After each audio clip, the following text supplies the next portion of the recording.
Ready when you are, roll. Ready when you are, roll.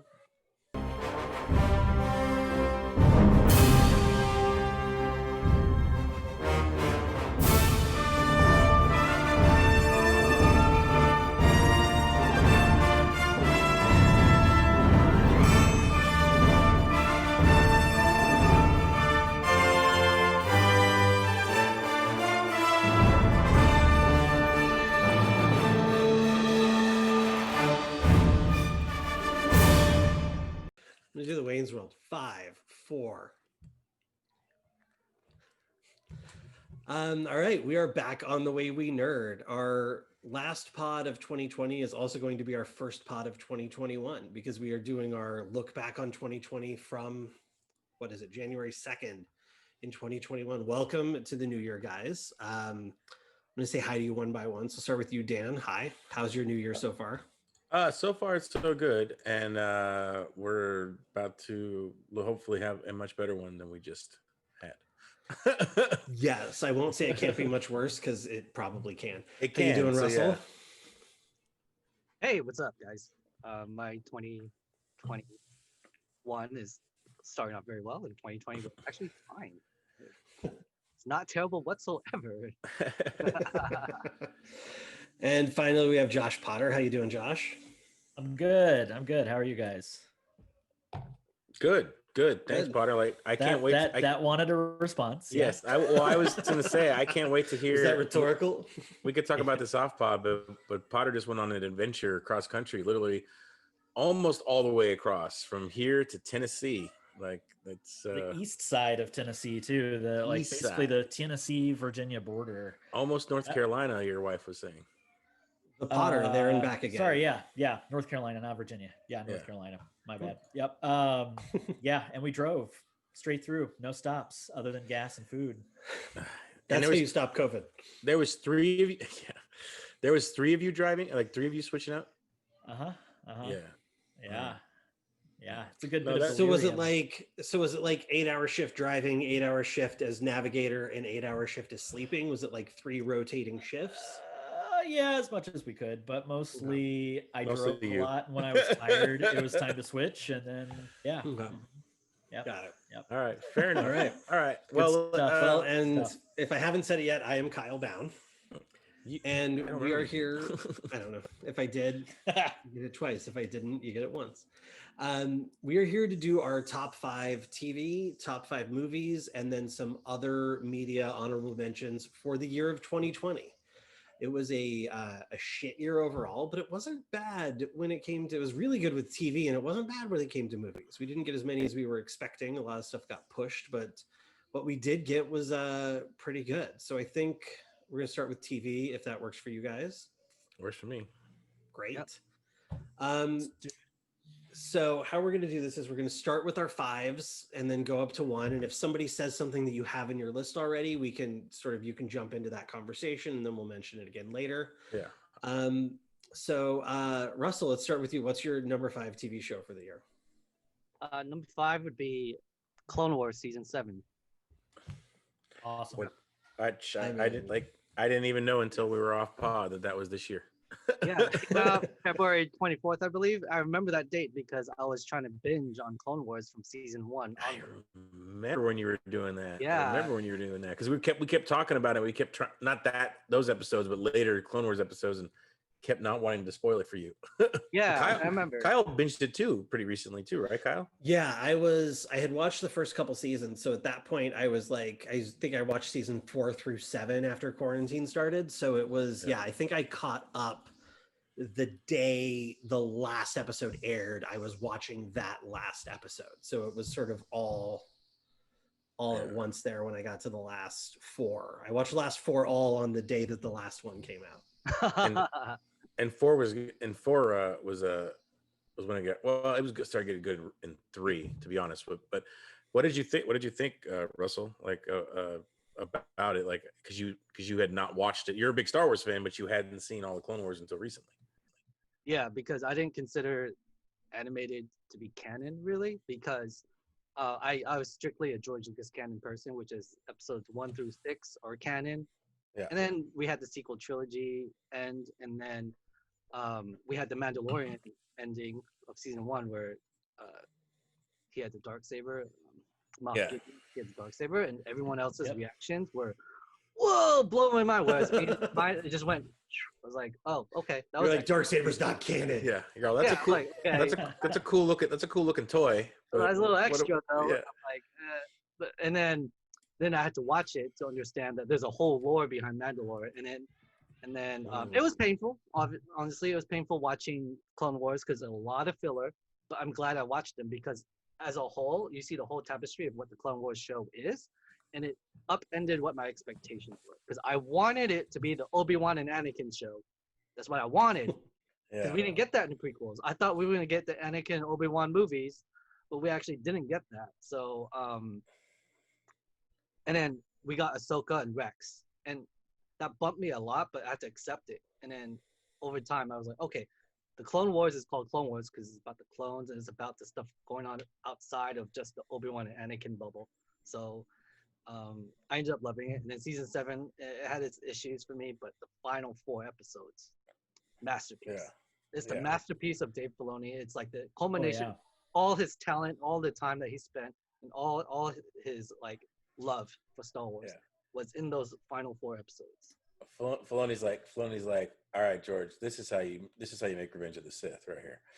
I mean, it like, yeah, those 4 really added a lot to Revenge of the Sith. I haven't watched it yet, but there is a cut out there where somebody cut together Sith and those 4 Clone War episodes. Holy shit, that's long. That's like Yeah, it's like 4 some odd hours, but 4.5 hours probably at least. Yeah, it'd be really interesting to see. I'm down to watch that though. What that was like.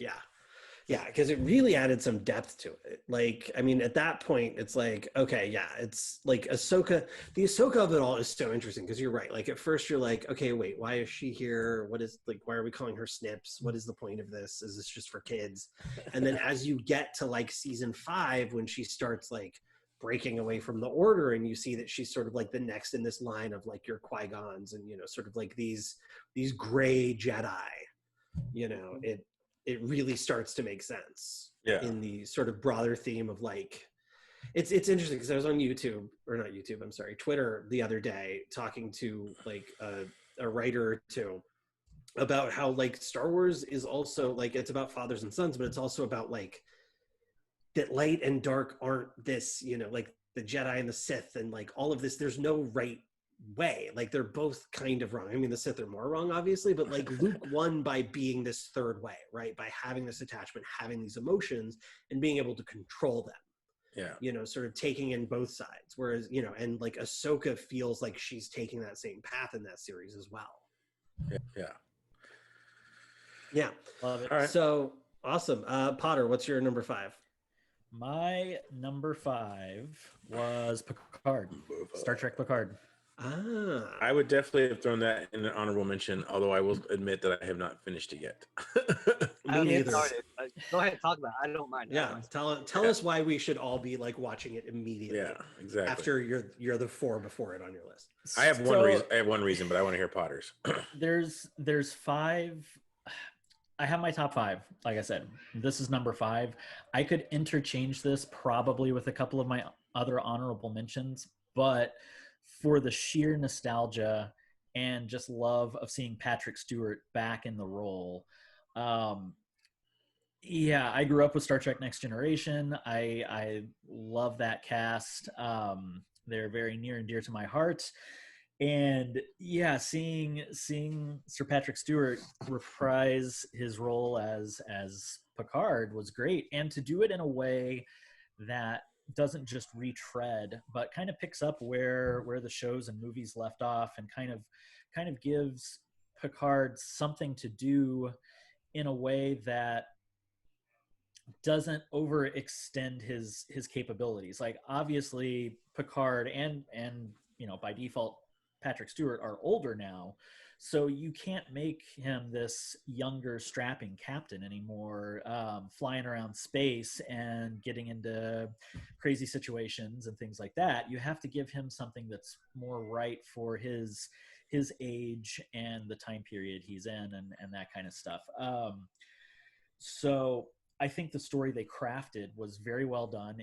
personal story to Picard. It's something we haven't really seen before, and it gives, I don't know, for all of the hope that Next Generation had, this show has that same hope, but it gives Picard another layer as well as a character, and it gives Patrick Stewart more to act with, I think, and explore, just because it's stuff we haven't seen Picard do before. And some of the stuff from his past, like pre-show but post Next Generation and movies, it's stuff that you wouldn't necessarily expect that character to do, or without giving anything away, basically he's faced with some really tough choices, and he has to do what he thinks is best and follow his moral compass and go against Starfleet to an extent, which is something completely different. It's kind of funny how both Star Wars and Star Trek in recent years have kind of flipped what's good, what's bad, given us some gray area and that kind of thing to work with, because while Starfleet is designed to be a wholly good agency and an organization, it doesn't mean that everybody that's a part of it is good or has the interests of everybody at heart, which that's very topical for this year and recent years. So leave it to Star Trek and sci-fi in general to reflect real world things, which is what sci-fi is designed to do. Add on top of that some cameos from former cast members from other shows. There's a great Jerry Ryan, entrance, and then she gets to be in some episodes through to the end of the season, this first season, that are just great. And she's a badass. Like, there's no denying it, and she plays her character in a badass way. So yeah, it was a lot of fun. It was just a really, really good time. I think the thing that has kept Dan from finishing it, he needs to stop being afraid of.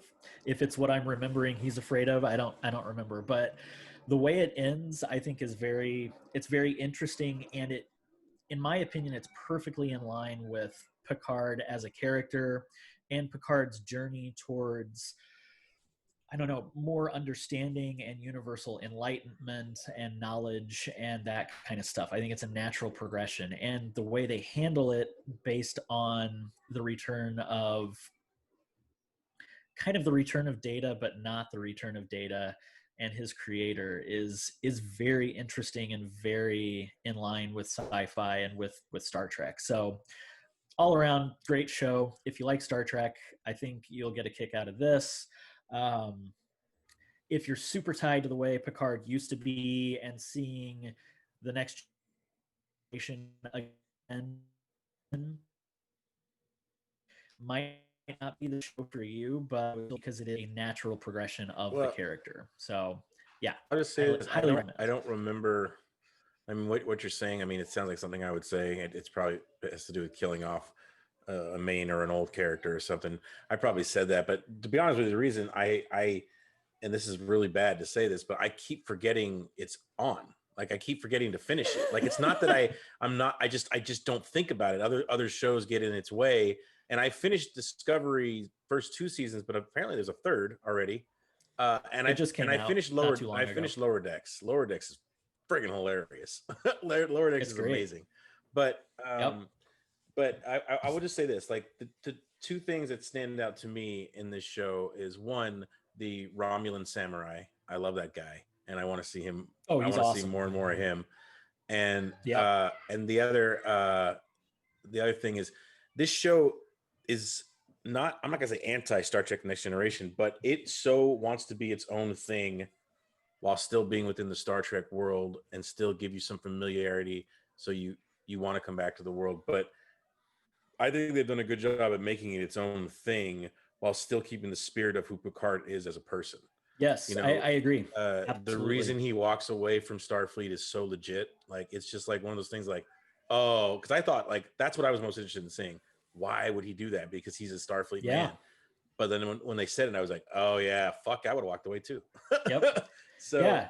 I love Picard. He's always been I love William Shatner. Don't get me wrong. William Shatner is an icon as a person, but I love Picard's my captain. Like I love Picard, so I'm just happy to have him back in general. But yeah, I'll check it out. I'll Agreed. finish it. I'll finish You it. should. I'll You finish should. And just to sum of that up, I'm glad you brought up that it treads familiar ground, but it is its own thing. It's its own show. I think that's great. And I think some of the best shows and movies that I've seen this year and recently have really done a good job of that, kind of fine line and balance between member berries, which we all love our member berries. We all love our nostalgia. We do. It's okay. It's okay to admit it.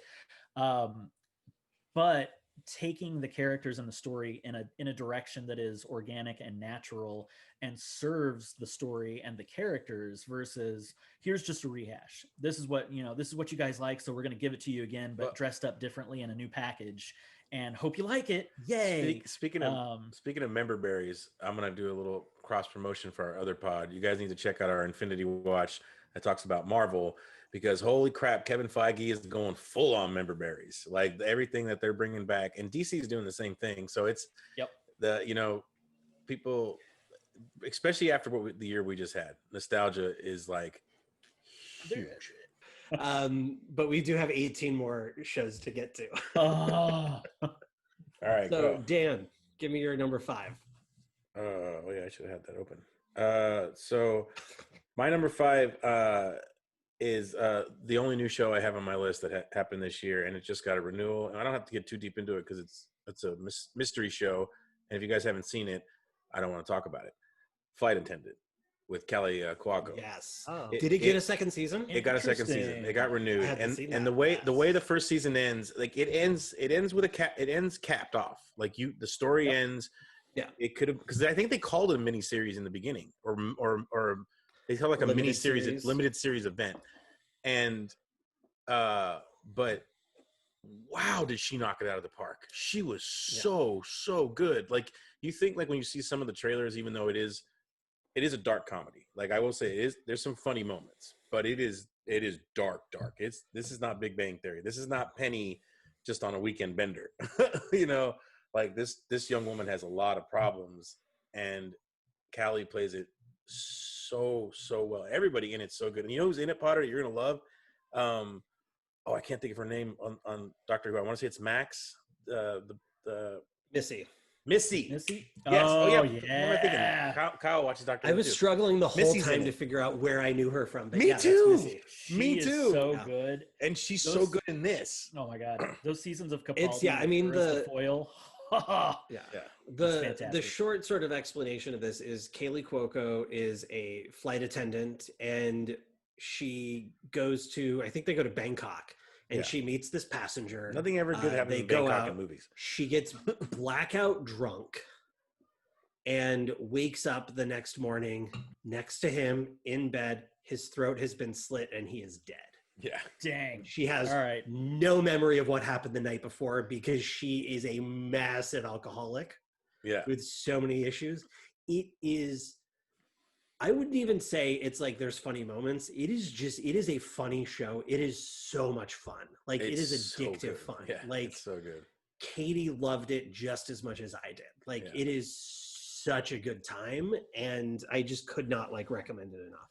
Yeah, I agree with that might be my way to get Elena to change her mind on Kaylee Cuoco. Well, honestly, here, she's not a huge fan of hers, but she loves mystery. She loves that kind of show. So we'll have to watch it. I had forgotten that show existed.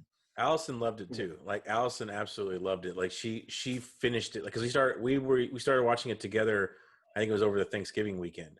I think is when it started, and we got 3 episodes before I had to come home, and she finished it in the next day or two. Because they dropped it all at once, right? No, they dropped it. No, it was they dropped 3, and then they were doing I think 2 at a time, and then the last. She watched it. Okay, she watched it immediately as soon as they came out, whereas I got behind. Yeah, and I finished it once the last episode dropped. But we were every Thursday night. We're like, oh yes, there's there's 2 episodes. Oh my god, yes, yeah. That's in my honorable mentions. But yeah, I never watched Big Bang Theory, so Kaylee Cuoco was just like, oh yeah, she's on Big Bang Theory, but she was born to play this role. She's so good in this role. Yeah, that's awesome. And she's a producer on it. she like signed an overall with Warner Brothers. She got the rights to the book. She brought in the writers. Like this is her like baby. That's and really cool. Super smart for her to pick something like this for herself. I like her on Big Bang, but I love seeing a character that is, or an actress that is considered a comical actress, do something different, like totally different, other end of the spectrum. I've been watching her since the John Ritter 8 Simple Rules. So I forgot about that show. And she's great. She's great in Harley Quinn too. She, in the she's awesome as Harley. Yeah, she's awesome. That's what I've heard. Yeah. Russell, have you watched? Okay. Russell, have you watched it, or do you have any interest in that? I didn't hear you say anything. No, I zero interest in Kelly Coulter's flight attendant show. It's okay. Okay. Watch the pilot. Honestly, watch the pilot. It's good. Okay. I think you'll enjoy it. Give it a shot. If you don't like it after the pilot, walk away, move on with your life. You won't have, you'll be good. But try it. Give it a shot. All right. It's also got Rosie Perez. Rosie Perez. Oh yeah. It's got Michael Huisman. I don't know how you pronounce his name. The second Dario on Game of Thrones. He was on. Yes, that's right. Oh yeah, that's who that is. He was on what's it called? Orphan Black. Yeah, he, it's a really good cast. Like everything in 6 months. It's a really good cast. The girl who plays it's got Zoja Mamet from Girls. Is that who that is? The girl, the friend, the lawyer. Okay, yeah. Anyway, it's great. Highly recommend it. All okay, right. so my fifth is going to be very controversial. I apologize in advance. Just me saying that, I think Dan's figured out what it is. I think so. It's season 2 of The Mandalorian. Oh yeah, that's exactly. Oh, that's fine. It's in the top. That's okay. Fine. I thought you guys were going to be like, "How dare you put it number 5?" It's not my number 1 either. Yeah, it's not my number 1 either, but that's okay. I mean, well, is it okay to say, wait? Hold on. Before we get too deep in this, is it okay when we do have shows that are the same? Is it okay to say if you where have it is in your top 5, absolutely. But on our list, do we say where it is? Yeah. Say it now. Okay. Totally. That is my number 1. So yes, but because I take that back. That's my number 2. Okay, great. Russell, is it on your top 5? That's my number 2. Go. Russell? Yeah, is it in your top 5? It's in the top 2, but I'm changing my mind whether it should be number 1 or not. And it's in your 5, Potter? Yeah, I actually have it. I have it as number 2, but 2 and 3 I could interchange because I like them so much for different reasons. But I think it's a pretty solid 2 because I love Star Wars, love Mandalorian stuff. I've always wanted to do a Mandalorian Western kind of thing, and I kind of hate Filoni and Favreau for getting to it first, but I also love them because Boba Fett's about to do my gangster Star Wars show, so it's our fault for being so slow on the take. Our fault. Look, Patty Jenkins is doing Rogue Squadron, and I could not be more excited than if I was doing. I know. I hope. I mean, you know what I hope we see for that, without getting too deep into it. I hope we get Hobby and Wes Jansen back. And I think it's going to be later. Some of them. I think it's going to be much later. It is. But that'd be cool. Yeah. I mean, honestly, there's not much we can say about Mandalorian that we haven't said in the various Escapes pod. Thank you, John and Dave. Thank you, John and Dave, as Mark Hamill started that hashtag weekend. Yeah. Yeah. Okay. So we all had the Mandalorian. That's the first unanimous one. Can I take a moment to welcome? Wait, can I take a moment to welcome the newest member of our family? Yeah, sure. Who is that? That's Groot's cousin. Well, my wife. You know her as Lana. Wife? Everybody else knows her as my wife. Just got back from grocery shopping because we came back to a house of 0 groceries pretty much. And she walks in with this stupid nose scrunchy grin on her face. I'm sure you've seen the nose scrunch. Stupid. I have. It's not stupid. When I say stupid, I mean adorable. Potter's ex-wife. And she just holds this here like, look what I got. Isn't it adorable? She loves plants. And I play music. She's totally a green thumb. I totally respect that. Hell yeah, Elena. It's amazing. Treat yourself. Treat yourself. She's turned me more into a green thumb now. So I know how miserable she was in that car. So, even though she was happy to see her family, I'm sure. But I mean, after 2 days of fast food, that car could not have been a nice place to be. No. But I wanted to show. Nope, we'll save it for since we're on Mandalorian. I wanted to show a couple Christmas gifts I got since we're on Mandalorian. So my brother gave me this, and I love this. Nice. Look at Grogu's in his own little box. But it does it say Grogu? Have it? Nope, it says of course the child. you do, Potter. Yeah. No, I don't have it. No, but that's fantastic. And then I I got this one, which is really exciting. But this was from Ooh. Amazon. Oh yeah. Got it Oh, too. nice. You got Moff. Okay, you got Moff Gideon too. It's a really I nice just- figure. Nerds. It's a really Again, nice figure.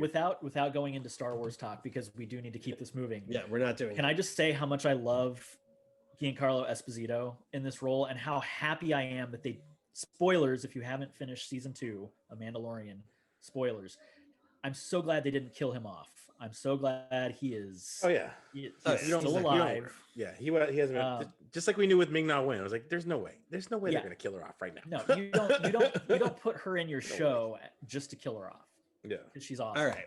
She So, doesn't age moving either. on. It's crazy.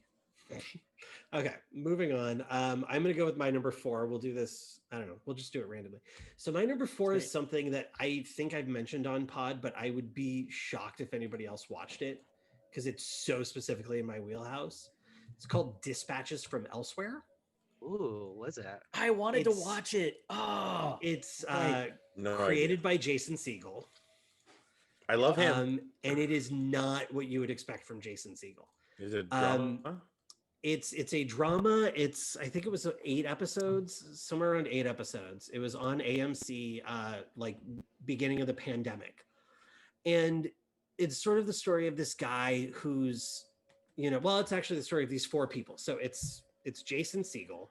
And essentially the show sort of follows each character for an episode, and then you get a little more jumbled. But so it's Jason Segel, it's Andre 3000, it's Eve Lindley and and Sally Field are the 4 characters, and then Richard E. Grant is sort of this like mysterious figure. And I love him. so Jace, like all 4 of these main characters are they're sort of lost, right? Like Jason Segel hates his job. He has a life where he just sort of eats the same takeout sushi every night and doesn't really do anything. He works for, like a music company, but he's doing like the algorithm stuff, so it's not super exciting. Sally Field's character is her husband is in a coma and he's sort of been gone for a while, but her whole life was around taking care of him. Andre 3000, his character Fredwin, is sort of like, he's a little OCD. He thinks he's a little smarter than everybody else. He has a bunch of money because he made money in tech early, and then just sort of has fallen into this weird obsessive compulsive area. And then Eve Lindley is a trans woman who is, again, herself trying to figure out where she belongs, and she's a little lost as well. And so all 4 of these characters end up getting into this sort of immersive theater experience that they're not sure if it's real, they're not sure if it's fake, they're not really sure what's going on, and they sort of form this friendship together. And it's a beautiful show, especially when you get to the end. It's just, the ending is beautiful. And I loved it, and it's so like in my wheelhouse that it's like, This is definitely you. Sorry, I'm reading about it right now. I'm like, I can't believe this exists. Like, I'm looking if it at wasn't it. for Jason Segel, this wouldn't exist. This is definitely a Kyle show. But yeah, highly recommend it. It's the kind of thing that just, you feel good at the end of it. I don't know what else to say besides that. Oh, that's good. That's good. Yeah. So let's go on to Josh Potter. What's your number 4? Well, Hi, my number Allie. 4 is. Hi, Allie. She can't hear you. She recognizes that That's something is true. happening on the screen, and she needs to be a part of it, but she can't hear Sounds right. you guys. So she just I like gets how she- jealous when I I talk like- to people. I like how she runs in the room though if she hears my voice on FaceTime or on your speakerphone. It's She pretty knows me. adorable. It's Yeah. yeah. She gets jealous. She's like, "Hey, I want to talk to them. I want to be included. Come on." All right. So my number 4 actually is. Oh wow! I actually have 2 shows in my top 5 from Apple. Ooh, Oh, from Apple nice. TV, which is kind of surprising to me. So my number 4 is Mythic Quest. Actually, What is that? I don't know. okay. Don't think I've heard of that. It's amazing. It's Rob McElhaney from It's Always Sunny in All Philadelphia. right, I'm in. Yeah, and also Cricket is on it. Ricky Oh, I'm Cricket. very in. Rickety crickety. Yep. And yeah, it's kind of how do I describe this? It's basically a show about an MMORPG.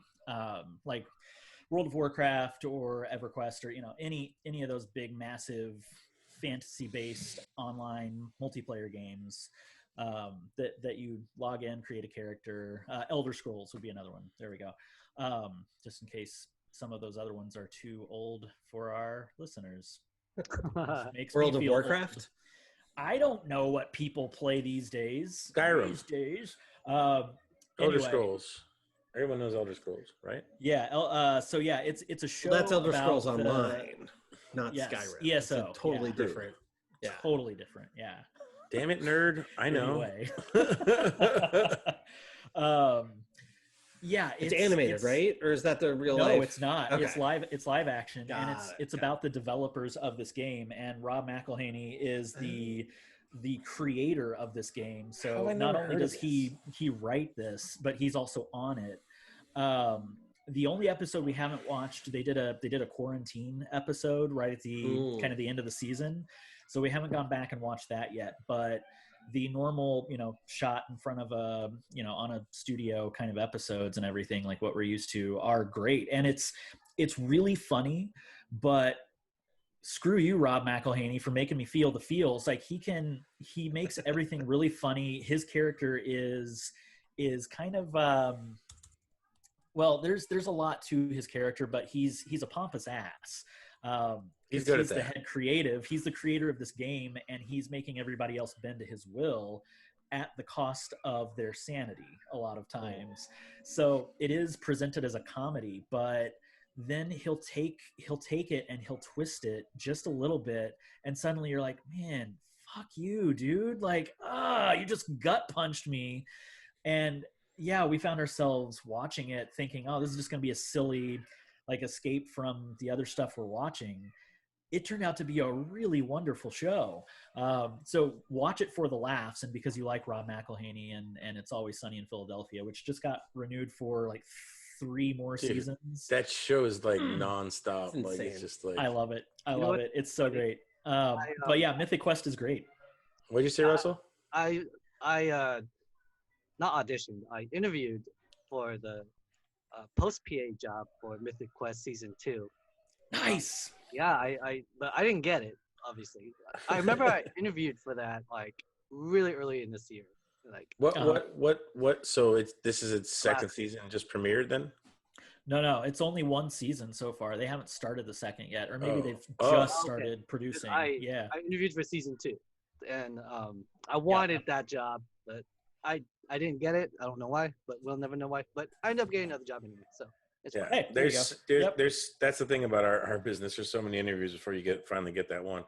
I just had this really quick. No, I'm just gonna say it just really fast, like because I just had like a highlight reel of Mac from Always Sunny go through my head as Potter was talking, just his reactions to things. Like he's just his mind is one of a kind. Like I love I love that character so much. But anyway, go ahead, Kyle. Okay, Russell, what's your number 4? My number 4 is, I want to say it's Terrace House as a whole. And they had a new season, Tokyo 2019-2020. And then a lot of shit happened. Wait, what's it called? Terrace House? I don't know what that is. Yep, I've heard of it. Terrace House is this So- reality show in Japan, and it's on Netflix. And it's a big hit, but it also had some controversy this year because one of the cast members committed suicide after being on that show. Cool. Mhm. And then also the pandemic hit, and so all those people had to go home and they couldn't shoot the show. So we don't know what's going to happen, but reason why I love this show is because it's very meditative on the human experience, and it's also very addictive. Just it's like the Marie Kondo of Big Brother or something. Like, and then the characters are so annoying, but then there are characters that you love and that you root for. There's a lot of romance. There's a lot of I don't know, just it's like a show about nothing really, but it's It's the real world. yeah, it's a show I about. say, why is it called Terrorist House? Oh, it's called Terrace, as in TERRACE. Paris. Terrace House. Terrace. Got it. I'm like, okay, so where's the terrorist come in? Kyle was I mean, like, like Kyle, in real world, there's usually like one person who is kind of like a terrorist, but just like pouring alcohol down everyone's throat, It's- or Yeah. like It's the causing kind of drama, show but where they okay. take a bunch of terrorists from all around the world, make them compete in Kyle- wacky games to win Terrorist of the Year. You know, Kyle it's was I great. would watch that. Kyle was like, that's such a risky title. What is this about? I really want to hear. Wait, I'm like, what are they terrorist doing? kid. This is amazing. All right, Terrace House. That That makes was way more sense. It was a perfect quarantine show. So Yeah. So, all right. So Dan, fourth show. What do you got? My fourth show. I thought we were already on 3. Well, that's right, because I did 2 already because I did We're almost Mando. on 3. I did Mando. My fourth show is one of the shows I discovered this year. I just had its new season, which I haven't watched yet, but Big Mouth. Nick Kroll yeah, cartoon. God, I love Big Mouth. John What is Elena? Mulaney. Yeah, John Mulaney has a voice that every time I hear it, he just makes me happy. Oh You yeah, know, like he's just like, I just love hearing his voice, because like his joke about, like, I don't know if you guys ever heard his stand up. I'm not gonna do the whole joke, but it's about like picking up a Polish guy. Like if the guy asks you you're Polish, you have to give him a ride if he's tired or something, and he's like, no, sir, I am not a taxi, which is something I don't have to say very often. You know, it's like the way he brings it to all his, like Spider-Ham is the same thing. Like he brings it to all his characters, like that dry humor that's, I don't know, like he's fantastic. But the whole show is just wonderful, and it's like, I remember there's one episode that is about the main girl, or the female lead, I guess we would call her. She's Jessie. She's going through her period, and they have this whole that whole episode, scene yeah. in the women's locker room of underage girls dancing around in their underwear, and I don't think any of them are naked, but they're all still dancing around in their underwear, and I'm laughing at it because it's a song and dance number, and I'm laughing my ass off at this, and I'm also feeling I'm kind of uncomfortable. I was like, should I be watching this? But then the way that the show treats, because the show is all about kids going through puberty, like that's the whole point of the show. They have hormone monsters that are hilarious, voiced by Nick Kroll. Does like 80 voices in it, but he does the hormone monster, and then Maya Rudolph, who's obviously wonderful, does the girl hormone monster. It's just it's so good, and I think it's real. Like, you know, it's like it's like some of the things actually on the show happened to Nick Kroll and his friend. I can't think of his friend's name, who's a co-writer, and who's Mulaney's voices the character. But anyway, so, you know, if you watch it, you're gonna have flashbacks to when you were going through this time, and it's gonna make you uncomfortable, but also at the same time, like, oh, okay, so I wasn't the only one. You know, I wasn't the only one to experience something like this, and it's really good. And Nick Kroll is our age. You know, I think he's in his mid to late 30s. Maybe he's in his 40s already. I don't know. But so, you know, and Mulaney is too. So it speaks to me in a way that is real, but it's so funny. Like it's like laugh out loud by myself funny, which I don't do very often. Like that's how funny it is. So anyway, yeah, All right. that's my number 4. I haven't seen it, so I'll have to add it to my list. Oh yeah, Kyle, you would love it. Yeah, you would love it. Anybody would love it. Like it's brilliant. It's brilliant. it's fantastic. Have you watched his special on Netflix, the Sack Lunch Bunch? Yes. That show's great too. Yeah, no, everything Mulaney does is great. And Yeah. the great thing about Mulaney is, like, from what I hear from when SNL guys get interviewed, they ask who's the funniest person you've ever worked with on SNL. 9 out of 10 over the last 10 years say John Mulaney. You know, and he was the head writer there for a while too. So, Yep. But yeah, There's a reason why. Yeah, he's brilliant. He comes in there and he makes jokes better. You know, and that's why they like him. But all right. Even Russell. Norm Macdonald said that. Well, Sorry, that's because Norm Macdonald can't say me. I'm the funniest person I've ever met. That's true. All right, Yeah, Russell. Turd Ferguson. It's a funny name. Hey, big hat. It's funny. All right, Russell. What's your third? Number 3 is Never Have I Ever on Netflix. It's I've heard great things about that. Oh yeah, I do want to see that. it's so funny and it's so genius and it's so original and it's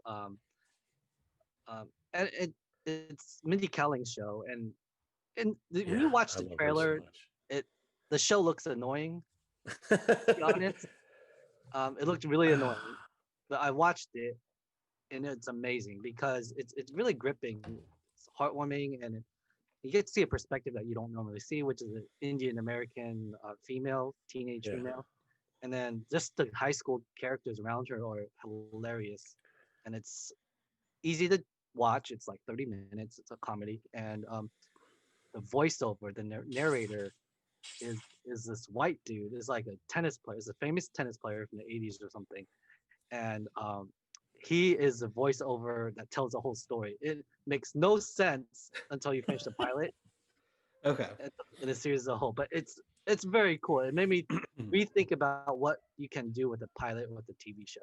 It was just That's cool. and I Nice. I'm very very very in. I've actually been on the Mindy train since Kelly Kapoor. I loved Kelly Kapoor, and I love the Mindy show. So I'm big time Mindy Kaling. Big I Mindy do Kaling have to fan. say, like, episode length is a hugely underrated factor when going Agreed. into watching a show. Because, like, we've been yeah. watching Cougar Town, and those episodes. First of all, Cougar Town's brilliant. If you haven't seen it, watch it. It ended years ago. Kyle's been singing that Incredible praise show. since that show's been on when it was on Yes. TV. Yeah. Since it didn't make sense, it was still called Cougar Town. Yeah. But those episodes are 22 minutes, and then we go to watch something on Netflix, and it's like, why is this an hour and 3 minutes for every single episode? Yeah. Yeah. Yeah. I hear No, you on I'm that into it part. too. I'm into it too. Like well, we'll get to honorable mentions. I'll say that one later. But Yeah. all right, go ahead. All right, Potter, number 3. What do you got? My number 3 is an HBO Max original called The Outsider. See, that one was this year too. Jesus, It That was. was this year, Yep. yes. I did see that. That was good. It was also that was HBO proper. Yes. Oh yeah, that's true. Yeah, Yeah. HBO proper. That's right. Reasons to love the show: Stephen King, hands down. Well, Yep, yeah, Stephen of King. course. Ben Mendelsohn is amazing. Always. Go figure. Yes, always. But the whole cast is amazing too. It's not just him. He has a great supporting cast, and it's structured just like a Stephen King book would be, or well, it is. I'm definitely gonna watch it, but I'm very disappointed that it did not get picked up for season 2. Although from what I understand, like it ends in a way that it doesn't need one. Yeah, I would have liked to see more, or at least seen another story, kind of like Castle Rock, set in the same world, Yeah. per se. But I think the characters, yes, they left it open as a possible kind of thing, but based on how the story ends, like the actual story, part of me is glad that it didn't get a second season, just because it does have that more kind of gut punch, good, in this case, good Stephen King ending. I know he hates his endings and can't write endings, but I love the way this first season ends, and it does a good job of making you want more. Like, it's like, oh yeah, I do want more, and you get disappointed knowing there's not more coming. So that to me is a successful show. Don't forget Cynthia Erivo. Oh my God, yes, she kills it on that. She is so good. Yeah, I would like to see a spinoff just with her character. I think that would be amazing. I mean, that's the interesting thing is it feels like it's this show because it sort of starts being about like one character and then moves to another character and then moves to Cynthia Erivo, and it sort of becomes like she becomes sort of the co-lead for like most of the season. Exactly. And the way it twists and turns and makes you mistrust each character, but then get on their side again. And then you're like, oh, and then you kind of feel a little bit of sadness for the villain at the very end. But also then you're like, but no, this monster's a piece of shit. Like, I want him to get what's coming to him. Like, what? It's really good. And the tone of it is great. The cinematography is great. I can't speak highly enough of it. It's good. It had to be in my top 5. Yeah, you've been talking about that show for a while. So like we have another thread that is more about horror stuff, and so a writers group that Josh and I are in. What's great is if you don't like scary monster stuff, you could still watch this show, because at its core, it's a drama, and it's very much centered on the characters and the plot, and kind of essentially the kidnapping / murder of these different people, kids, whatever, by what happens to be a potentially real world monster without giving anything away. So Yeah, I'm definitely gonna watch it. I'm definitely gonna yeah, watch it. I'm it's gonna sort so of- far. So far, I'm It's gonna sort of watch a everything you police guys have mentioned. drama. I would call it's like a police drama that's character based with some supernatural horror elements. yes, that's a great way Like to put I it. would good say to it's me. closer to something like Haunting of Hill House than it is, yeah. sort of like a true horror kind of thing. That's another show that I just forgot about. Its second season came out in 2020, and I'd have to put it in my honorable mentions because I like it. Yeah. Yeah, I need to watch The that. Well, we can Haunting of Bly Manor. We'll talk we about can it later. talk about that in Okay. our honorable mentions. Yeah. All right. So yeah, Outsider was good. Okay, so Yes. my number 3 is God, getting to my top 3 was so hard. But I decided this one went in third. I think my top 3 you could sort of interchange them to an extent, but number 3 for me is Queen's Gambit. Oh Just yeah, I do want to see loved that. Queen's Gambit. I don't know if anybody saw it, but it's sort Is of that- like set in the 50s, 60s, and it's this girl played by Anya Taylor-Joy who is an orphan, and it turns out she's also a chess prodigy. And it sort of follows her as she's pursuing chess and figuring out how to like live life, sort of even when she gets adopted and moves into a family, she's still basically on her own. And it's such a good it's such a good vibe, it's such a good feel. And Yeah. the people making it did such an incredible job of making chess feel like, I mean, in a lot of ways it's like a sports movie in a TV show. Like, and the way they shoot the chess and that all of that goes is just so dynamic and exciting. And like, it doesn't feel like you're sitting there watching two people play chess and you're not quite sure what's going on. You're not quite sure who's winning, but in this, like, what's going on and you feel it. And it's like, it's really fun.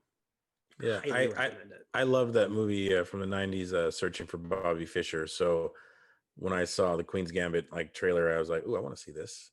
I didn't know what it was when I first saw the trailer, and she's Anya. Yeah, I was Anna Taylor-Joy. Is that what her name is? Yeah, Yeah. She's fantastic in everything she does. Yeah. So I'm so far in everything you guys have said. Some of them have already been on my list, and some of them I hadn't heard of, but I'm definitely down for all of it. All right, cool. All right, let's go back to Russell. What's your number 2? We're reaching the pinnacle here. Wait, did I do number 3? I thought you did. What was it? Did you do your number 3, Dan? I've only done 2. 3. Go for it. Dan. What's your number 3 then? Well, I did Flight Attendant and Big Mouth, and then Mando was obviously my number 2, but it's just so. Okay, so then what's your number 3? So you can skip me at number 2. That's what you can do. So skip Well, me at number I'll 2. still go through everybody. And you can say Okay. it, but what's your Fair number enough. 3 then? So My number. No, it's okay. It's okay. I think you did. I think you called it my number 3, but it was supposed to be number 4. But anyway, my number 3 is I'm going traditional network TV, which we rarely do, with American Housewife. It's a sitcom. Okay. It's a sitcom with Diedrich Bader and Katie Mixon, who I've always been a fan of separately. Like Diedrich Bader, pretty much anything he does, and he's Batman, for crying out loud, and I love him as Batman, and he's back as Batman on the Harley Quinn show, which is amazing. And it's about them raising 3 kids. They have a daughter who is a special needs autistic child. She's just a little eccentric. She's not so far on the spectrum that it's like. It's network deal with it, kind of TV. So it's not going to get super. It's dramatic, but not super, over the top, heavy, I should say. But anyway, so they move to this really rich area because they get a great deal on renting a house just because of the school for her, and it's about them fitting in with people who are billionaires, basically, stuck up, and all the wives are trophy wives, and Katie Mixon, was one time a very shapely woman, but she's shapely in a different way now. She's a little bit bigger, and she plays up that fact. And it does early on in the show, it does kind of lean too heavily on stereotypes, and making fun of the fish out of water stuff. But at the same time, there's some really touching moments, and it gives me the feels a lot. And the youngest daughter, the one who has autism, unfortunately, she just left the show, and then somebody else took over in the 5th season. But which just premiered this year, but is Julia Butters, who was in Once Upon a Time in Hollywood. So obviously that movie has opened up big things for her, as it should. So she left American Housewife, but she is by far, to me, the standout character, as great as everybody else is in the show. And you know who's back, and Kyle's gonna love this. I don't know his real name, but he played the love interest in Girl Meets World, the really handsome kid. The blonde one? Yeah, he was the kind of blondish. He was like from Texas. that kid. And Lucas, Lucas. He plays the love interest of the oldest daughter in this one, and he's wonderful. Like, he's so good in the show, and everybody in the show is just like, you know, it's just a fun family sitcom, you know, which I appreciate. I've been watching those since I was a kid, and I still do. And I appreciate when there's a good one on TV that, you know, I know there's been some controversy with this show recently. The creator, Sarah Dunn, was let go because of a hostile work environment. Oh, whoa. And and one of the actresses who played Angela, I can't think of her name. She's a Black woman. She left the show because of that. Which I miss her already, because she's really good in the show. She plays one of Katie's best friends. The character's name's Katie in the show. And I got my girlfriend into it too, Allison. She's super into it. Like, she binged that one. Like, she got way far ahead of me. She was 2 seasons behind me, and she finished it like 2 nights ago, and I'm still watching it. So I don't know. It's a lot of fun. I really enjoy it. Nice. All right. Do you want to give us your number 2? Well, my number 2 was Mando. So we already discussed that. So we'll come back around for me for Potter. That's your number 2. Russell, what's your number 2? Okay, it's Or Mando. do you want to keep Mando? It's gonna be one, but I think clean sweep at number 2 for the Mando. Well, Number not clean 2. sweep. 3 out of 4. Well, no, because 3 out of 4. Kind of unfair. Almost the cycle. it's unfair to give it number 1, honestly, because there's so many other good shows. Exactly. And That's how I felt.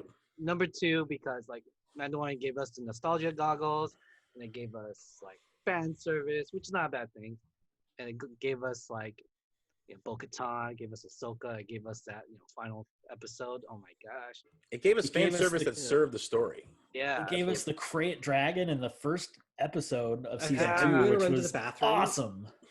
It's So, all right. perfect. I'm gonna run to the bathroom really quick. So if you guys have any final Mando thoughts before I go on to my number 2 and we go to number 1s, now's the time. are All you right. going on to a number 2 right now?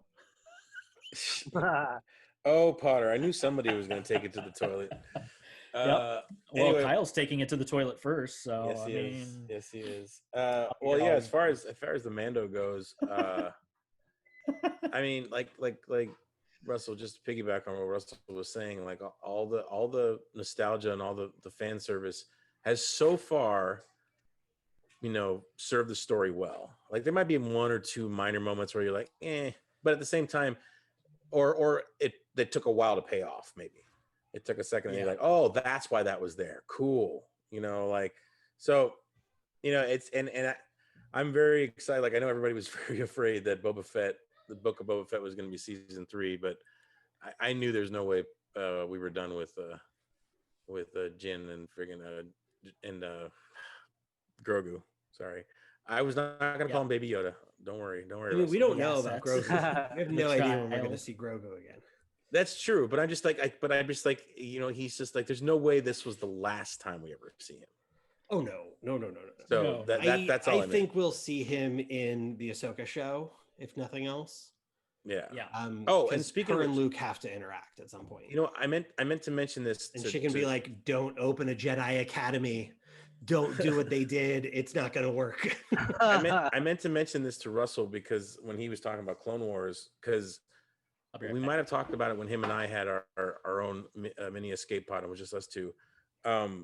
Don't you kind of hope that with Hayden Christensen coming back as Anakin, we're going to get some flashbacks of him and Obi-Wan? You know, we're going to get that Anakin Obi-Wan stuff that you want. Like, I want that. That's what we talked about. Yes. Okay, because I want that too. Like, I really do want to see them running around doing missions. Like, I want to see when he falls in that mess of Gundarks. Or did they show that in the cartoon? I Maybe. think that was in the cartoon. I can't remember, but I want to see. You know, I want to see one of those missions. Like, you know, it'd be funny if they go back and they de-age Anakin or Hayden enough that he looks like he's like 16, 15, even younger, and seeing like an early mission. you know, and maybe like seeing like a moment where Obi-Wan like pre-Clone sees, Wars. yeah, like Obi-Wan sees like a flash of darkness, but kind of like glosses over it because he's like, no, Qui-Gon saw the good in him. I know this. That's just a momentary teenager being a teenager type thing. But I don't know. We'll see. We'll see. That so many possibilities, and we'll talk about that when we get to our on the other pod all about Star Wars, future Star Wars. You're a possibility. Yes. All right, Sorry, so this is going to I'm be just jumping back interesting in because I got distracted. No, it's all good. So it's going to be interesting after I give my 2 for number ones because I have no idea what any of you is going to say. So this is exciting. Ah. I think you guys are going to be surprised about my number 1. Interesting.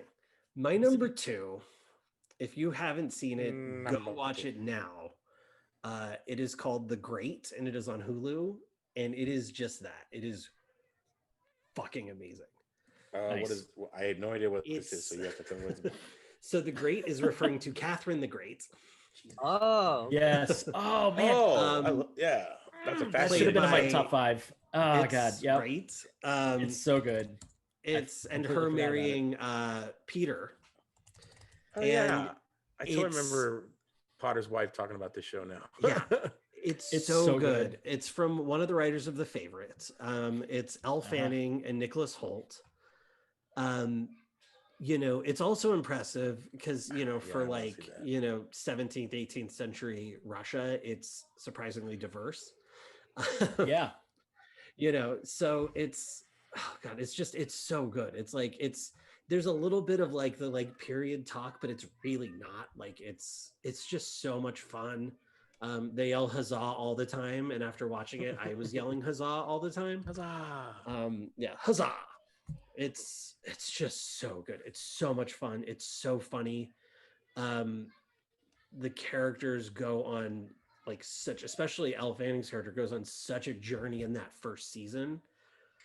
It's So this is a it's multi-season show. It's like gonna have. It's gonna yeah, have I more. got a second season. Yep. And it is, I will say, for those of you who are really up on Catherine the Great and all of that, it's not super accurate. So just go in being like, this isn't a thing. I don't know her that well. Accuracy is not necessary. It's such a good show. It's like so brilliant. I know and just she's- so much fun. I know she's fascinating, but I'm not as up on her as well. I guess I don't need to be because it's not accurate. But I'm saying, you know, it's funny when you mention the diversity though, because I noticed. Is it that show, the Shonda Rhimes show? Bridgerton. Yeah, I want to see that too. That looks like it might be somewhat diverse, but maybe things were more diverse than you know, history's kind of whitewashed because, you know, the conquerors always right the. I mean, I have short answer. I wasn't there. I have no idea. Long Yeah, answer. exactly. It doesn't seem like it for No, the I'm most not part. I saying- mean, but look, I mean, there's no reason to, especially on a show like The Great or Bridgerton, where neither of those are like, this is exactly what it was like, exactly what happened. Like with The Queen, which is Snapshot again not like the most accurate show, but is sort of trying to be that. You Yeah. kind of get it, but with something like The Great or Bridgerton, like who cares? Like I don't care. If I'm watching The Great, I don't care. Like it's just I'm not watching this show because like I want to know what it was like for Catherine the Great. I'm watching the show because it's fucking hilarious. All right. Yeah. No, I want to see that And- one. Yeah. It's pretty dramatic too. I mean, it's Yeah. a wide range of emotions. It's Oh, yeah. really well done. Yeah. Yeah, it does everything and it does all of it so well. I mean, and if you've seen The Favorite, you know at least That's a great somewhat movie. like that's the movie that Olivia Colman won her Oscar for. Yeah, that's a great movie. I love that Well movie. deserved Oscar Yeah. too. Oh Yeah. my goodness. And tonally it's similar to that. I would say it's probably it's a little less like cerebral and a little more fun, but I loved The Favorite as well. So I would recommend this. Cool. Highly. Oh, I'm in. Almost as much as my number one. Okay, so now we're here for the moment of truth. Dun, dun, dun, dun. The number one. Nice. The best shows of 2020 according my to our God. dumbasses. According So to our Potter- unsolicited opinions that nobody Yes. wants. Yeah, exactly. No, So we have Potter- 40. We have like 45 subscribers, so there's some people out there. So Potter, if you're gonna shock us and dismay us all, what is your number Maybe. one? I don't know. My don't number know. one. I don't know what my number one is, guys. I stopped. I couldn't All right, do it. moving on.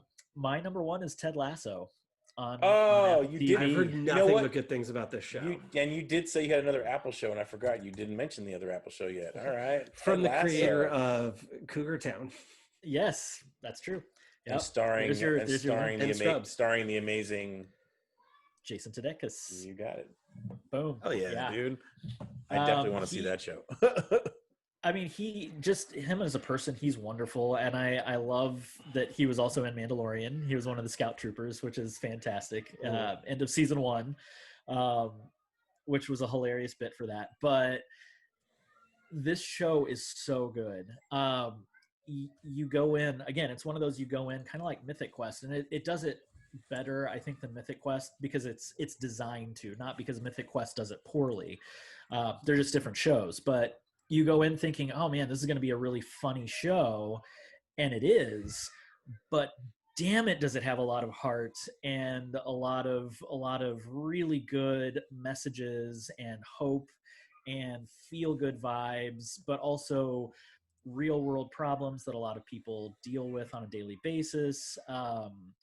And yeah, I can't talk highly enough of it. It's just so good. And it's not, I mean, it's a strong cast all around. Basically, it's not just Jason Sudeikis as Ted Lasso. It's everybody, and there's something for everyone to enjoy on this show. Yeah, I think you would be hard pressed not to enjoy it.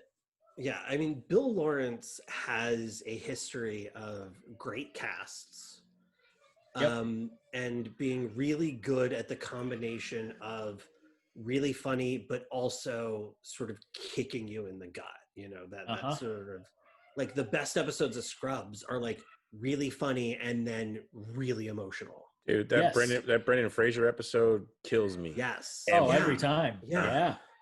Or even like the musical episode is hilarious, but like it's a musical because a woman has a tumor and like is dying, and like you're laughing your ass off and then you're bawling. And like again, Cougar Town is like hilarious, and then you have these like really heartfelt, like, you know, there's and I'd be interested to know if this extends to Ted Lasso, but like there's not a lot on TV that shows like healthy my cat's here now.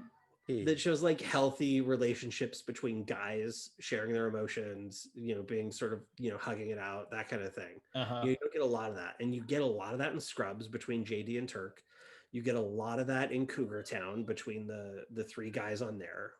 You know, does Ted Lasso continue that sort of theme for him? Is there...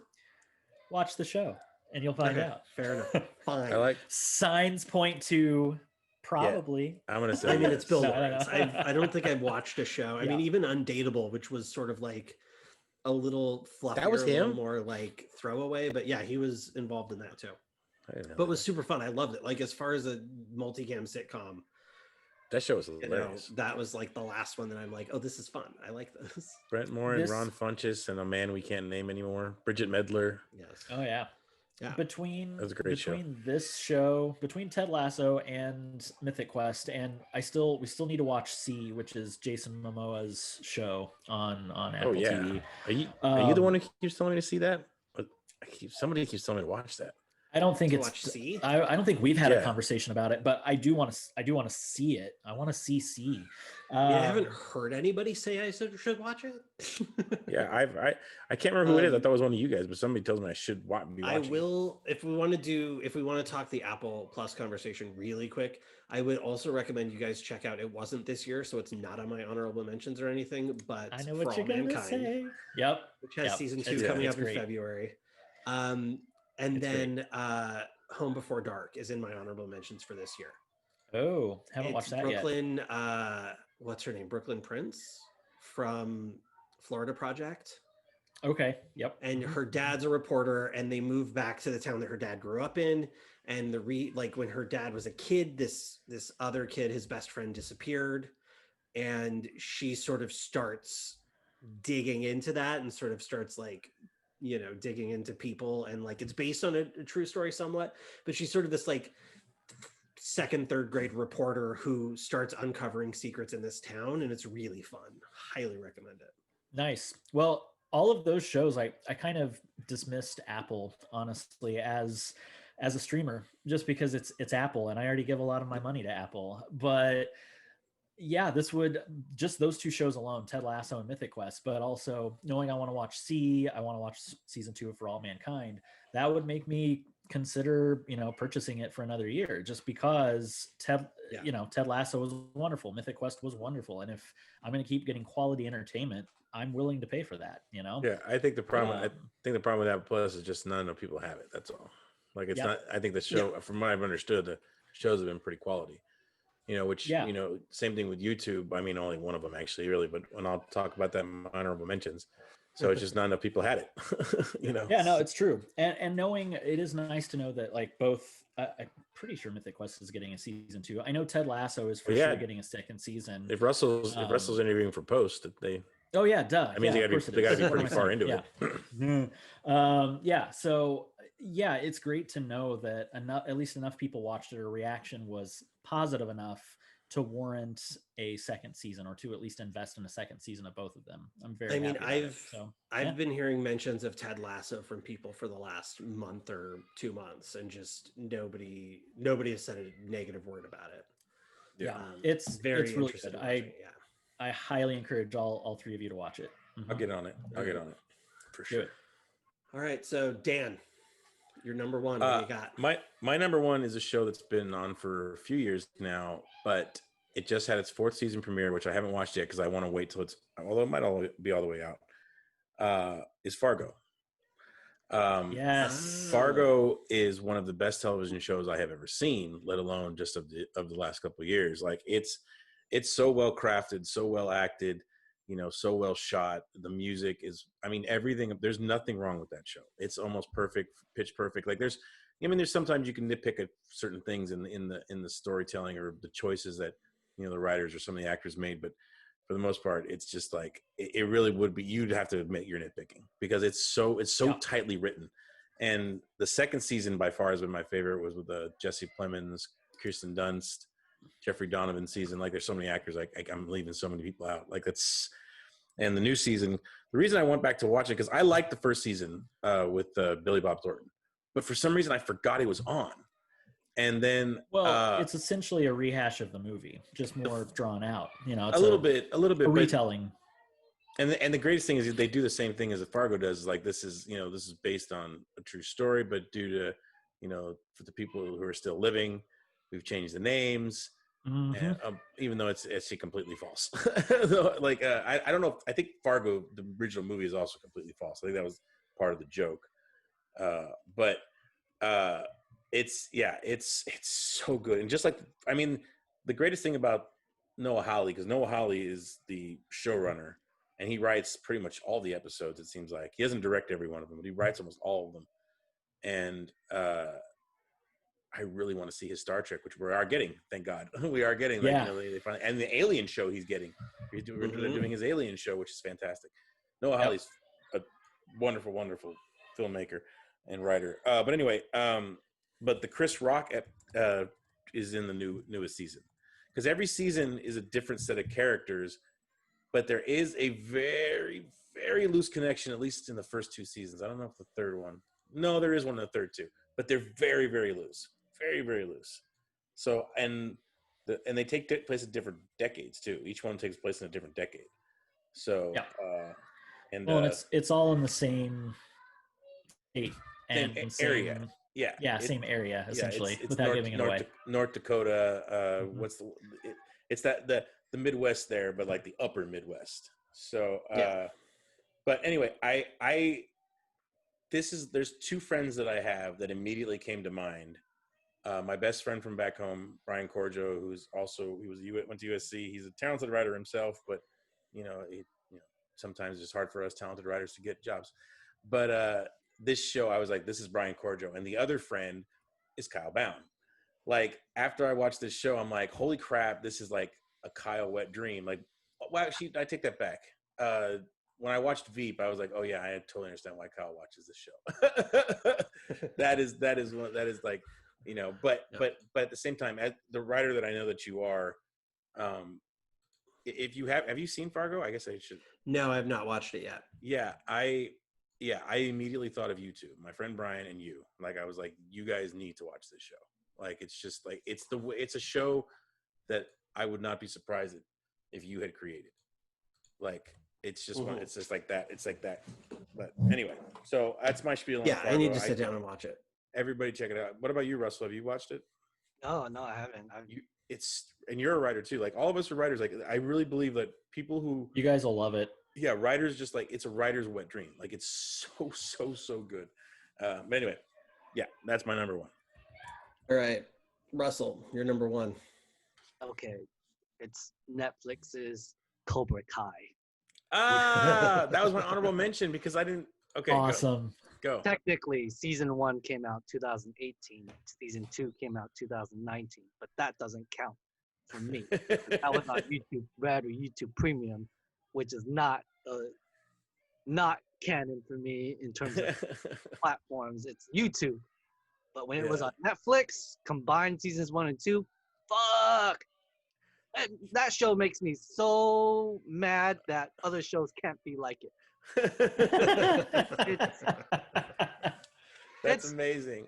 More than just fan service. It's a legit story that continues the story that you last saw in the 80s. Yes.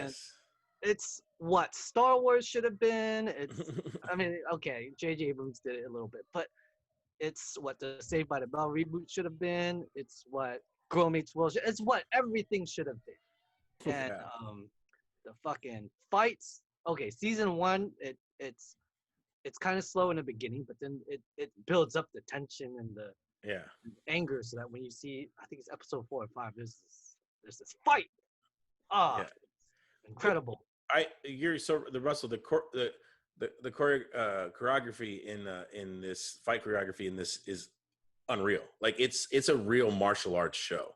Like the Karate Kid movies are cute, are great movies. They're fun, dramatic, cute 80s flicks that have, you know, some kind of karate. But it's not like legit karate. But this is legit martial arts. Like these kids learned how to do this. And it sure seems like, because I'm pretty sure both Machio and William Zabka, who plays Johnny, I think they did actually train in martial arts. Like they're not like martial artists, but they've trained and they know somewhat what to do, because it looks legit when they do it. And this one, compared to, you know, the original movies, although Johnny always looked pretty good in his fighting. I always thought he looked better than Daniel, at least. But I love the Karate Kid. Like when I was a kid, like I had 3 posters on my wall. I had the Joker from Batman, I had Ralph Macchio, and I had Alyssa Milano. Like those are my 3 posters. So Karate Kid has been with me a long time. So I'm with you on that. That was gonna be my honorable mention because season 3 just dropped. It dropped yesterday, and I only watched half because it's too good to watch all at once. I'm like, no, it's one and done. So I'm like, no, I gotta stretch it out 2 days. I wish I could be like you, because I binged the first 2 seasons. I binged them in a day, like a day and a half. I did 2.5 days for 2 seasons, and then for season 3, I'm like, oh, and that soundtrack! Holy shit, the soundtrack's so good. That's right. Like, oh my god, season 3 is so good too. Okay, so what you're telling me is Dan's number 1 is a show he hasn't seen this year or last year. I haven't seen the new season. Russell's. I haven't seen the right, but you haven't seen it. Right, you didn't. I watched, no, I know. I'm just giving you a hard time that right. Your number 1 show is a season of a show you haven't seen. Yeah, and that Russell's came out in 2019. Well, here's the thing. To be fair, you did say as long as it had a season that premiered in 2020. Right, but I assume fits your criteria because it did fit it. We're talking about 2020 TV, not you know. It premiered on Netflix in 2020. Package, yes, but that's 2020 for me. Look, it's fine. Well, you guys do you. I'm just here making observations and judging people. That's all. And the 2020 show should have brought it a little bit more. That's all. No, I'm just kidding. I'm just playing. But yeah, that was it. Yeah, I'm my number 1. I haven't seen Cobra Kai. I've been like, every time I turn on Netflix, it's right there telling me to watch it, and I want to. I just feel like I want to sit down and watch Karate Kid again because I haven't seen it in like 20 years. Well, I have them all. That's fair. I have them all if you want them. Borrow. It's fine. I'll get it on somewhere. Okay, so my number 1 I don't know if anybody else watches this show, is the latest and greatest season 5 of Better Call Saul. Oh, Nice. I have watched the first 2 seasons, and I want to finish it, but I'm just waiting for it to be done so I can watch it all. The first 2 seasons are good, but they're very slow. The show is a very slow burn. Season 5 is incredible. Is this the It last is season, or just- is there? No, is there there's more? at least there's a season 6 I think coming. Great. But it's just everything about it is just amazing. You're starting to see certain things come together. A few more characters are coming in. You're getting like incidents and things that are slightly referenced in like one line of like of Breaking Bad is referencing like a character and half this season of Better Call Saul, where like Saul's like, oh yeah, that thing with Lalo, we took care of that. Is like, and that's this whole season is just like him and Lalo like going head to head, and it's just like, it's so good, and like the new characters are great. Kim, Saul slash Jimmy's girlfriend, partner, or whatever you want to call her. I don't want to like say too much about their relationship. Yeah. She's so good in this show. It's just I don't know, the Breaking Bad Better Call Saul people are just, they know what they're doing, and they're at the top of the game, and they just like, it's just so confidently and skillfully put together, and the acting is perfect. It's just, all of it is just great, and I could not recommend it enough. Just Question. a brilliant show. Yes. How much is Vince Gilligan involved? It's him and Peter Gould are the creators, showrunners. So Vince Gilligan is, Oh, he's always there. it's still his show. Yeah. Okay. It's officially, I think it's his and Peter Gould. So yeah, but he's there. Yeah. Okay, He's got it. running the room with Peter Gould, I believe. Okay, got it. But yeah, he's fully involved. It's not like one of those where somebody else is making it and he stepped away. Like, no. Okay, that's what I It's- thought the show was. And okay, I'm glad. Oh yeah, no. He's there. He's full on there. Absolutely. And I mean, you can tell watching it. Like, you could tell that it's the same people who made Breaking Bad. I just can't say. I mean, I'm going to stop talking because it's really just going to be me just like throwing praise on it, and like nobody needs to hear that for 20 minutes. No, Because I don't want to spoil anything, because it's also like for something that takes place before the stuff we know. Like, we know where Jimmy / Saul ends up, you know, but we don't know where Kim goes. We don't know what happens to Kim. Yeah. All we know is that we don't see her in Better Call Saul. But that doesn't mean she wasn't just off screen. Like, it's just, we don't know. We have no idea. Yeah. And it's exciting. You mean we didn't see her in Breaking Bad? That's what you meant. That's what I meant. Yes. Okay, I just want to make sure. Yeah. No, that's cool. Wait, did you do an honorable mention, Russell? I don't have an honorable mention. Okay, good. All right, just so I a have a couple. Go ahead, Kyle. I have a couple honorable mentions that I'll mention. Do you have any, Potter? I do. I'll just things you wanna rapid shout fire through. I'll rapid Go for it. fire through my list. Go you for want it. me to go first? Okay. Yeah, why not?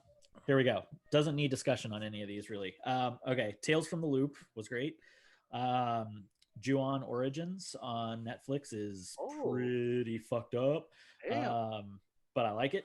I've only watched really part of an episode, but Elena loves it. Ratchet, which is about Nurse Ratchet. Oh, I heard that. Yep, it's pretty good. Lovecraft Country started out good. We haven't finished it yet because it's not quite what I wanted or expected, but that's fine. Lock and Key is interesting. I have to mention this just because I worked on it. Zoe's Extraordinary Playlist, as did Dan. We both worked on it. So season 2 is coming out probably soon, I think. I think it already premiered. Oh, I do have my yeah. Forgot. Yes. You know what? Never mind. No, it's about to premiere. I'm sorry. I think it's about to. Yeah. Warrior Nun is fun. Space Force, which was pretty hilarious. Steve Carell is always great. Yeah. I heard some bad things, but I still want to see it. It's, if you go in knowing that it is a total farce, and it is supposed to be like they're playing everything straight, but it is a mockery of the whole idea of a space force. It's pretty great. Truth Seekers is fun on Amazon. It's Nick Frost and Simon Pegg. Let's see here. Animaniacs is a lot of fun. Yep. Dave is pretty great. Damn, Star you Trek watched a lot. Lower. You watched a Yeah. lot of shows. Yeah, Star Trek Lower Decks is great, which you already mentioned anyway, Dan. Central Park, we've only watched an episode, maybe 2 episodes of it. It's the same guys that do Bob's Burgers. It was fun, but it's not quite what we expected at the same time. Not in a bad way necessarily.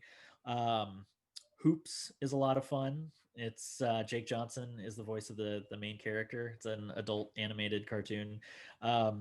And then our favorite new adult animated cartoon is Solar Opposites. It's That's a good one. yeah, it's same guys as Rick and Morty, or at least one of them. Which season 4 Rick and Morty was pretty good too. Yeah, and then also worth mentioning is Aquafina is Nora from Queens.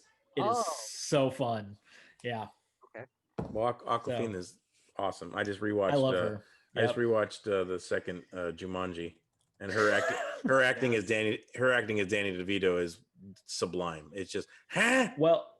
yeah. Like, it's just like it's perfect. She's probably my favorite part of that movie, and I love that entire cast and that whole movie. But really good. Really oh my god, she's hilarious. I just have one other honorable mention, just because I started watching it this year and it just had season premiere. I think their third season premiere is Titans. That was the other honorable mention I had, but that was it. Oh yeah, nice. Titans is pretty damn good. I was pretty surprised how good it was. But anyway, do we want to do rewatches too, like old shows, or are we saving that for a different pod? Okay, I think we're already way over time. So, So I'm just going to mention 4 things that haven't been mentioned yet.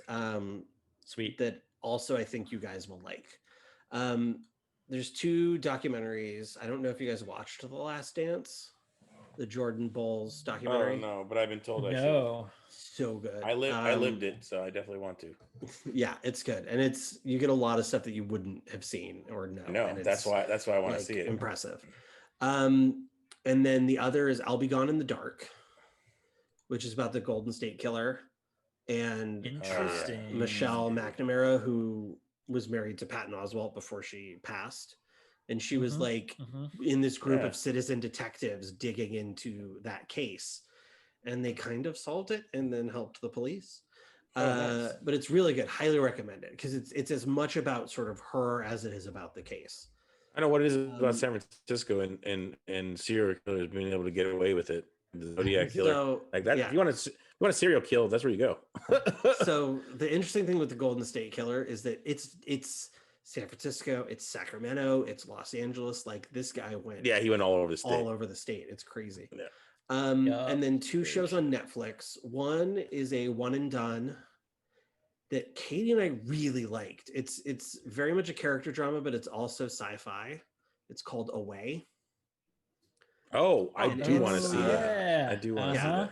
It's what's her face, Hilary Swank, leading a mission to Mars. Yeah. And her family left behind. It's so good.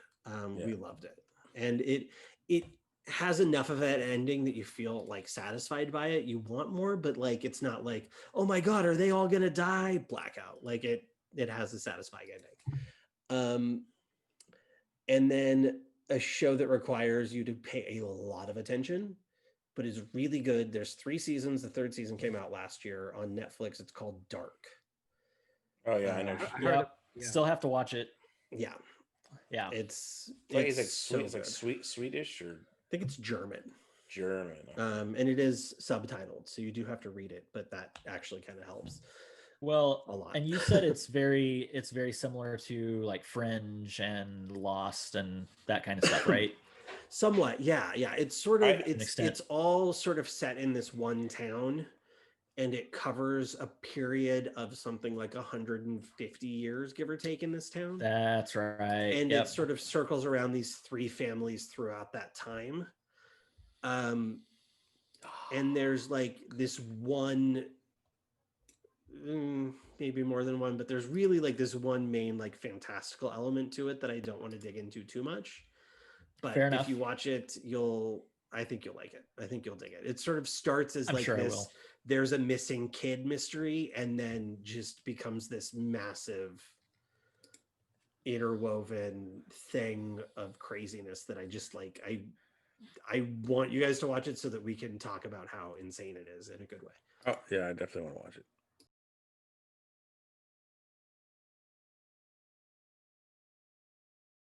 Ready when Double you wing are, jamming. roll. From Roger Rabbit.